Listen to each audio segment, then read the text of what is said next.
Autumn. You know, I think it's my favorite time of year.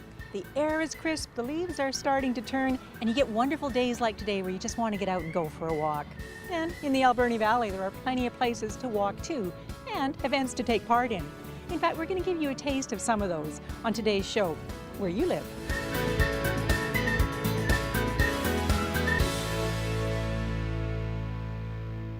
Now, just like I told you, there is so much going on in the Alberni Valley in October and all year round, and some of it I'm guessing some of you haven't even heard about. Things like the Port Alberni Parkinsons Support Group. That's right, a support group just for those dealing with Parkinson's disease. And I'm here with Jan Charlesworth to tell me about it.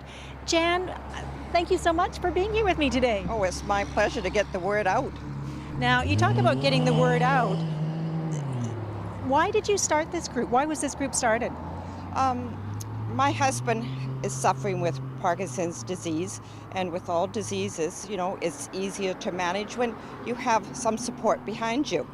And my dear friend invited us to a Parkinson's support group in Parksville. And that was fine to travel down to the group, and it's very informative and very welcoming to us.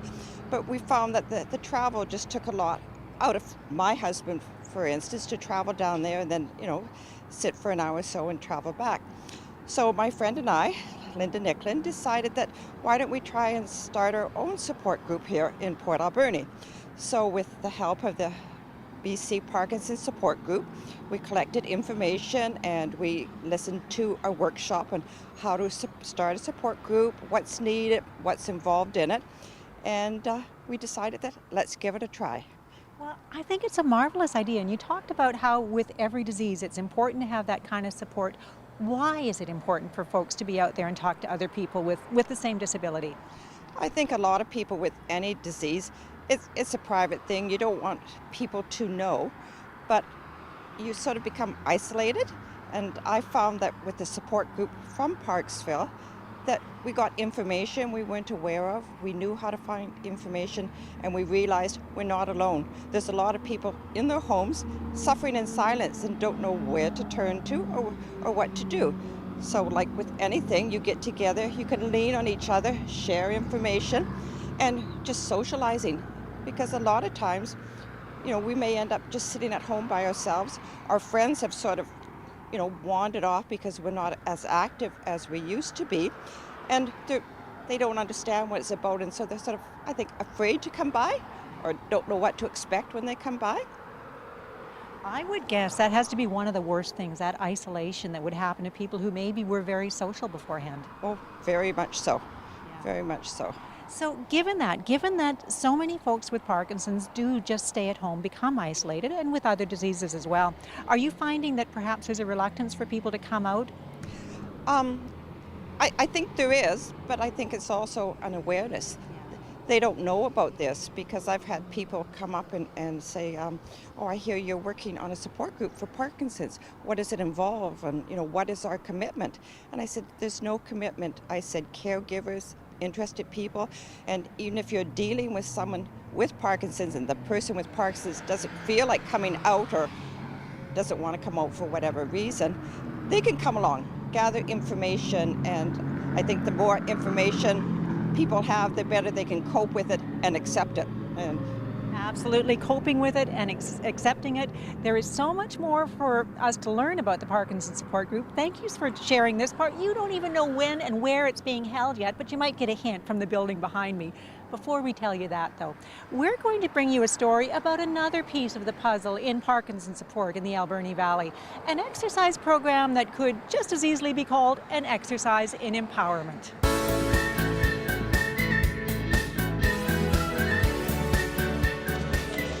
Speed and agility, punching, counter-punching, bobbing and weaving, they're all part of boxing, a sport which has spawned exercise routines across North America. But you may be surprised to learn that everyone boxing in this room has been diagnosed with Parkinson's disease. Well, I had exactly the same theory as you. How did that come apart? And I didn't really get it until I went to Indianapolis with Tricia Grobel to do the course, exactly what it was all about. But fundamentally what it really means is that the boxing element gives a wider scope for people who have Parkinson's to be able to move and to balance and to coordinate their movement, as well as enjoy themselves, because, you know, as soon as somebody gets some boxing gloves on, all of a sudden the fun starts. The program Neil is referring to is Rock Steady Boxing, a non-contact boxing-based fitness curriculum created specifically for those with Parkinson's. And yes, putting those gloves on is definitely empowering. Even I felt like it when I was in Indianapolis. You feel there's something different about having gloves on and being able to try to hit somebody. I hate to say it, but it's a good feel. Oh yeah. Well, you hit harder. And you got lots to hit at. There was two dummies standing there. Ray is clearly enjoying his twice-weekly boxing sessions, an enjoyment that he shares with the other participants. Oh, definitely, definitely. Everybody comes out of here with a smile on their face, tired because Trish works the heck out of us, but it feels good. We're loosening up and being, I don't know, you seem to move easier, and when you're boxing, you're I don't know how you'd say, not relaxing, but you're expounding your energy on something, but it does feel good at the end of the day. So. This exercise program does more than just make participants feel good, though. Rock Steady Boxing can provide consistent, measurable improvements in both balance and motion. We do an assessment on everybody brand new coming in. And the assessment's very simple movements and stuff, and then we actually did a revisit assessment about 3 months after, and we've seen a difference just in their balance. I think unless you see it with your own eyes, it's really hard to believe. We started this in February, and I've seen great progress amongst our guys here. All of a sudden they go, wow, you can move, you can do this, you can do that.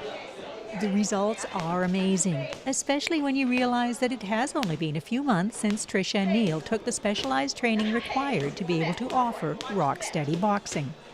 We went down to Indianapolis, took the whole week course, and then we're able to come back here and implement it. For Neil and I, it's a passion. We're trainers, we've been trainers for a long time, but it just takes it to a different level. To find out more about West Coast Rock Steady Boxing, contact either Tricia or Neil at Alberni Fitness. They would love to tell you about it.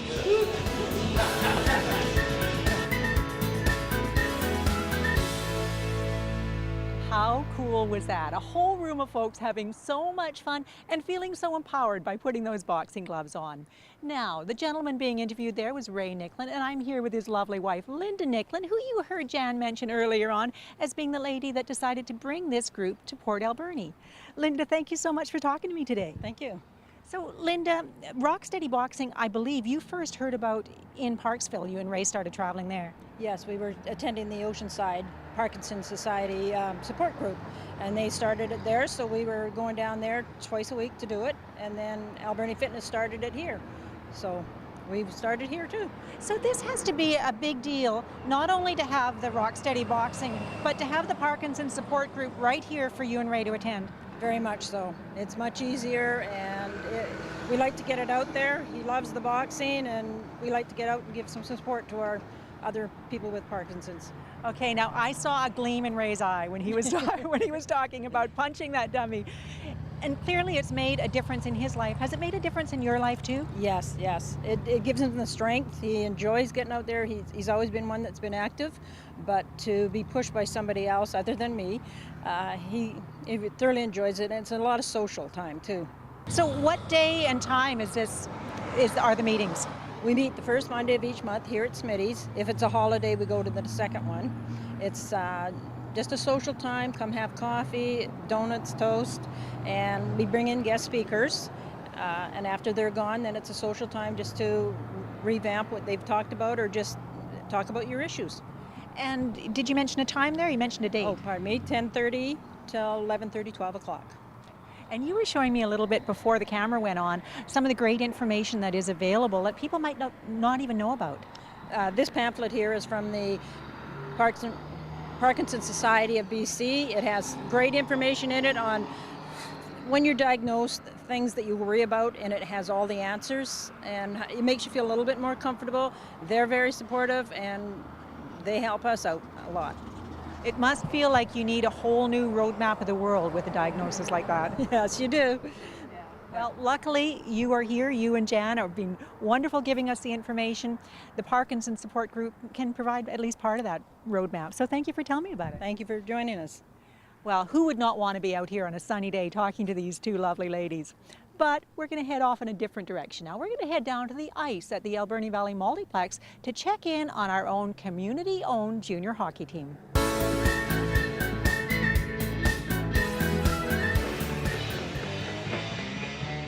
The Alberni Valley Bulldogs have been playing hockey in Port Alberni since 2002.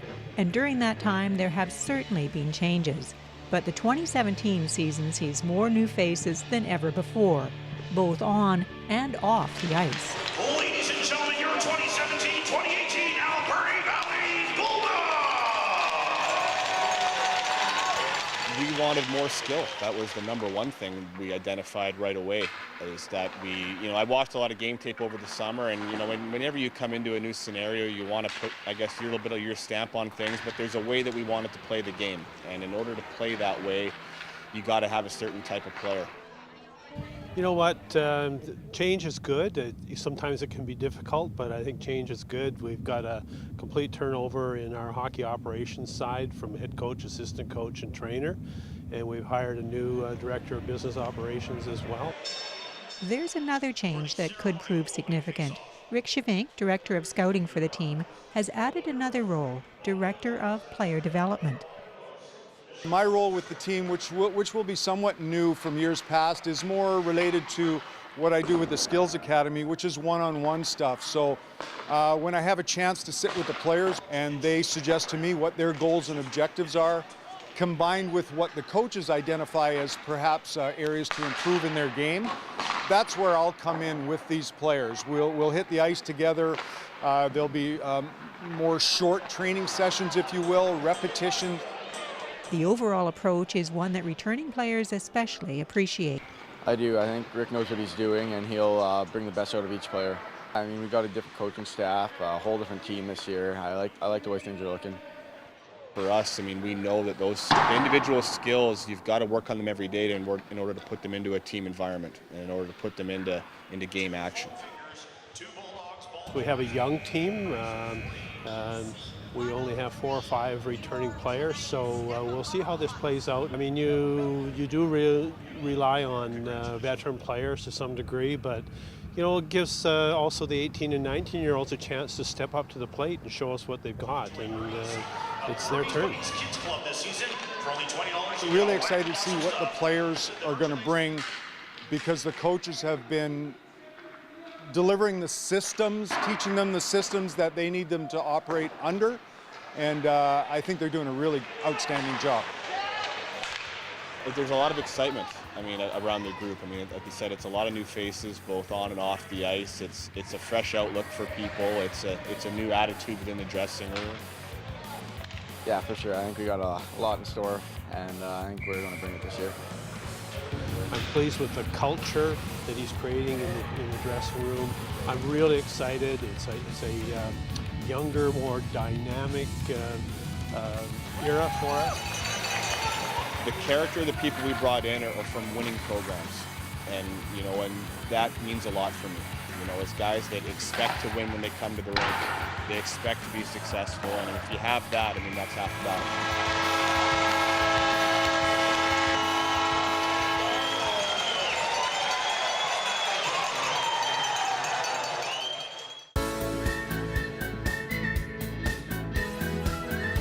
You don't have to live in Port Alberni for very long to get used to the regular events. In September there's going to be Salmon Festival, Fall Fair, and the Toy Run, and then there's the Wine Festival. You know that in November you're going to see a lot of mustaches because it's Movember. Well, I just came across something new that is happening this year in Port Alberni, and I'm here with Blair Nodler to tell me all about it. Blair, what is happening in November?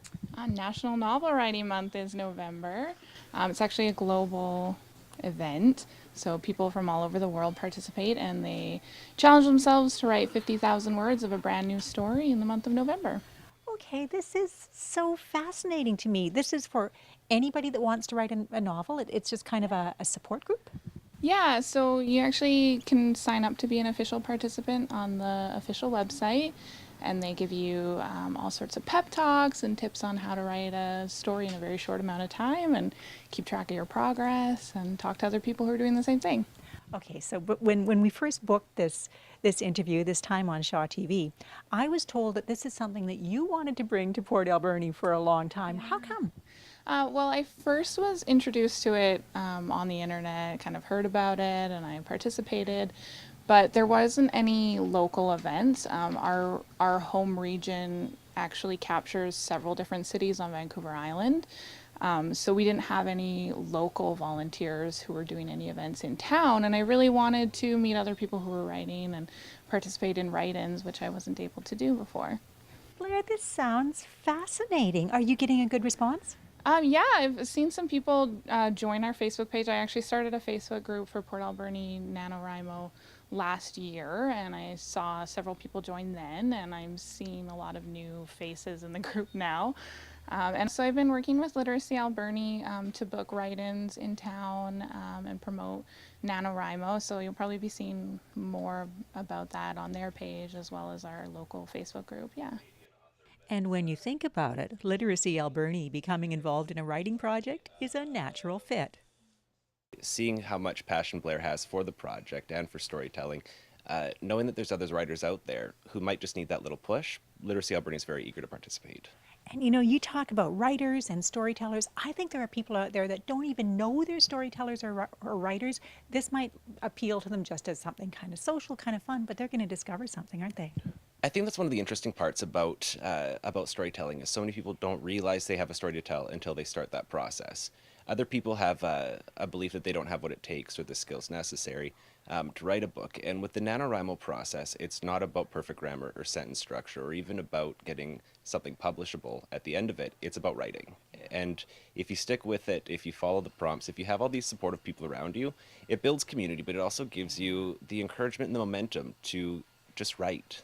Yeah, I think that when you have the pressure off to be perfect, like you're just writing for the word count. You're not trying to get a perfect publishable manuscript in 30 days. You're really just trying to get as much of the story out as quickly as possible.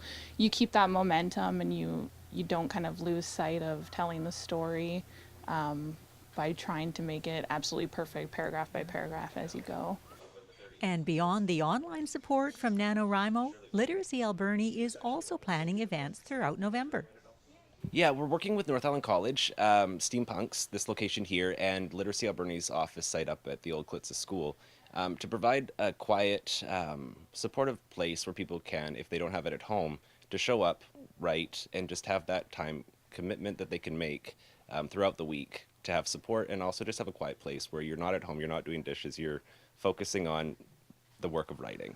How do people contact you to find out more information about this? Well, so the best thing to do if you want to participate is to go to the official website, which is nanowrimo.org, sign up to be a participant, and then you'll find our home region and you'll be connected with all the local participants. But we also have a Facebook page called NaNoWriMo Port Alberni, and you can go on there and ask any questions you like. Blair, thank you so much for making this happen in Port Alberni. I know there are lots of writers out there, so thank you.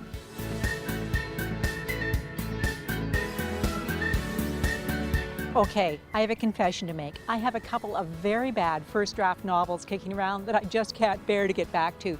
So I'm thinking that I might just sign up with National Novel Writing Month, give myself a fresh start. In the meantime, I did stop by Salmon Festival to check out the festivities. The sun is shining, the fish are biting, and the salmon barbecue is absolutely delicious. But none of those are the big story of Salmon Festival 2017. The story is where it's happening.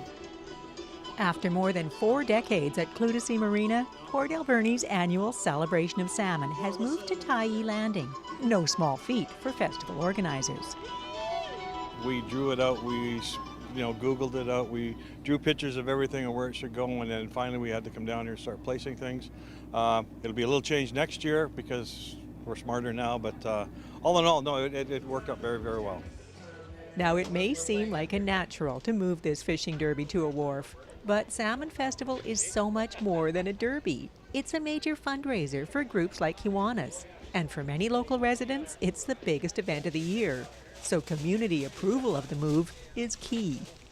I wanted it back at the old place, but then once I came here during the day, I got the feel of where everything is, and I'm fine with it. It's great. I thoroughly enjoy it. How come? Well, it seems to be there's more parking, and everything is in one location here as it was in Plutosi, but there's not as much of a bottleneck as in Plutosi Haven Marina. That's my personal thoughts.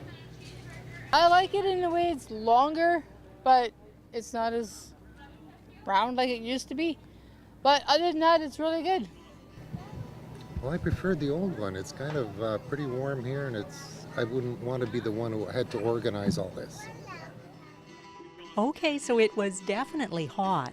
But beyond that, most responses we got were positive, which leaves one big question. How was the fishing? Fishing's been pretty good. I was still hoping for my elusive 60-pounder that sort of fell off my track a few years ago, but after last year with that 53, I was hoping. Dan may not have gotten his 60-pounder, but the fishermen were pretty darn happy. They were biting pretty well. These two did. These two did. We had two more, and one almost in the boat and lost it, and another one we saw it jump on the line way out there, but it got away too. But yeah, saw lots of fish caught this weekend. I've been fishing it since it started. I've missed about 3 years, and I really like this location. It's just everything about it. It seems to be a nice layout, and like Patty said, the parking is way better. It's great, nice view. Great for coming in with your boat to weigh in your fish, which is a lot easier, not having to run all the way up the river. The fireworks right out here in the harbor, that's just awesome.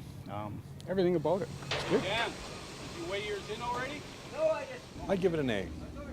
Port Alberni has spoken, and this is going to be probably our new home. As long as the Port Authority and the city are okay with it, we'll make this our new home, and we'll do some vast improvements down here, and hopefully they'll partner with us for electrical and plumbing and stuff like that, so that we're not spilling water on the ground and running 3,000 extension cords and running diesel generators all weekend. So there you have it, Port Alberni. Salmon Festival has settled into stay at Tyee Landing.